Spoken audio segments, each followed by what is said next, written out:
دې راوله خدای دې راوله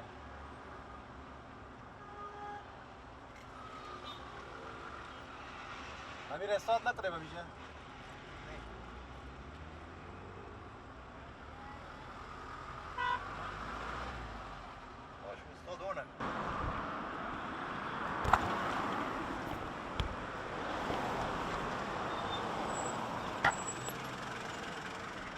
استاد جور هستی؟ ساعت خوب است؟ چرا به دست آمدی؟ چرا به دست آمدی؟ او راز بند بود که بند بود و اونو موتورا چطور میره؟ والا خب اینجا نوقت است پولسکار چیز کرد میگه زود بیار سامانه نه خو هغه لاره باندې نور موټر هم ځي که نه؟ لاس دې کوم یو ده؟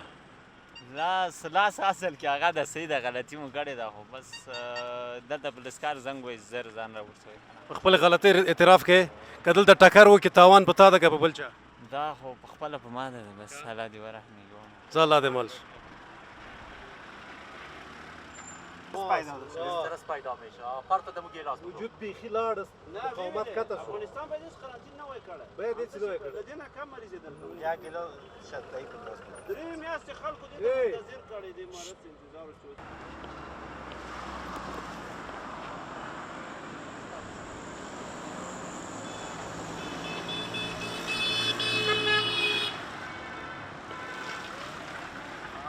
استاد ستړی به شي رسې ورو لاس دې کوم یو ده لاس مې دغه ده ولې داسې راغلی ترافیکونو ها ترافیک نه پرېږدي هغسې ولې څه جرم لري جرم همدا ده چې ولې سوارلیجي گئے نو هلته خو ډېر خلک هسې روان دي ډېر موټر هغسې روان دي کاسټر په هغه لاره باندې ځي تا ولې نه نه پرېږدي ورور کله کله هزار ورکوي نو چې غیر قانوني کار کوي خو مې کوه که نه که درته وایي سوغلۍ مه جګوه مې جګوه څنګه وکړو که دلته ټکر وکړي تا په موټر کې څوک ژوبل شي یا بل موټر کې څوک ژوبل شي دې تاوان په چا ده والا په ما ده نو په چا ده د لاس ته راغلی یم خپله غیر قانوني کارونه منې او ولې نه منو ورور آینده کې بیا هم داسې کوې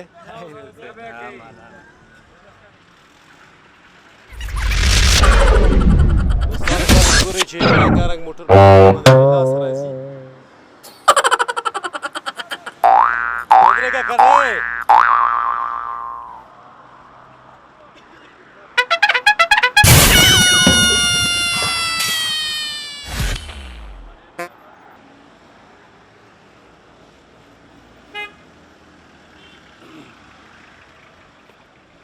استاد ستړی مه شې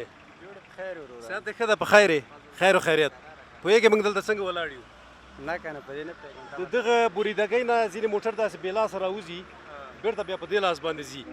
دا څومره ښه کار ده څومره بد کار ده دا خو څه واقعیت خبرې دا خو په یوه دلیل باندې بد کار په دې ده چې ډریوران خپله قانون نه اجرا کوي او دوم خبره دا ده چې ترافیکو پورې مربوط ده ترافیک په داسې یو جي کې ولاړي چې په هغه جي کې ترافیک یو ډریور ناحقه ودرې پارچه ورکړي ولې دغلته نه راځي پارچې نه ورکړي نور ډریوران هدر وکړي داسې بې لاسه رانیسي لکه دا مخامخ څه وینې سره روان ده دا څه نقص پېښولی شي که دغلته مثلا یو حادثه وشي یو ټکر وشي که نه دا نقص دغه پېښې چې د یو انسان سر ته هم خطر ده مال ته هم خطر ده او دا بې لاسه را روان ده د انسان سر ته هم خطر ده مال ته هم خطر ده مالي زیان هم ده ډېره مننه استاده کور دې ودان په اجازه هم تاسو قرنطین ونه کوي که مریضان شوي قرنطین نږدې مړ کړی وم قرنطین دی وازنې کور کې ونه شوم او د هر چا وایي چې د زرو نه تر 1 لک په کار ما باندې غږ وکړي والا ډېر ښه خبره یې وکړه چا ویلې دوست څه شي دی زرو نو قدرمن دوستانو تاسو خو وینئ چې یو نه دوه نه درې نه حتی داسې یو موټر چې خپله د دولت کارمندان دي خپله د دولت موټر دي زه نه پوهېږم دغه ورور څه کاره ده ده سره یو مرکه کوم دې خوا راشه دې خوا راشه څه چل ده ته څه کاره یې دلته ترافیک به ترافیک ته ترافیک یې او دې خوا راش راځي دې خوا خوشي کوم خوا راځي دې خوا خوشي کوم بس څه کوم سرچپه لګیا یې چاپا مقصد خلک ځای ته ورسیږي دا بریدګي د دې دغه سړک د دې خوا موټرو دپاره ده که د هغې خوا موټرو دپاره ده خو د دې خوا هم د بس خوا کله کله شوقي راځي وایم زه پې باندې نرغوندې پشیه تا دا وظیفه چا درکړې ما په خپله ځان ته راکړی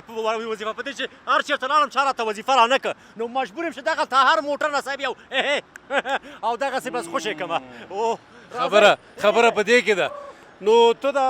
دلته که دا حادثه کېږي یو څوک ژوبلیږي یو څوک ټکر کوي دلته زخمي مړی دې تاوان په چا باندې ده نو خو شفاخانې ډېرې دي که نه شخصي بس وړي دي که نه په ما یې څه اوس لا داسه کېږي خو او ته د خپل کار کوه ته د خپل 50 روپۍ جیب کې اچوه نه بابا ولاګه 50 څوک راکې څو درکوي ځه تېرېږه ځه ما سره خبرې وکړه دې تا خبره سره مه کشه څو راته درکوي چې غریبي نه مې پرېږدې وروره دریشي دې زه پوهېږم چې نظامي نه ده ځکه درته لاسه شوم او دریشي ګوره وروره دا وګوره دا کوم قانون کې راغلي دي دا کش ورکه دغسې ای د نر بچیه دا حال دی دوستانو ای دی خوا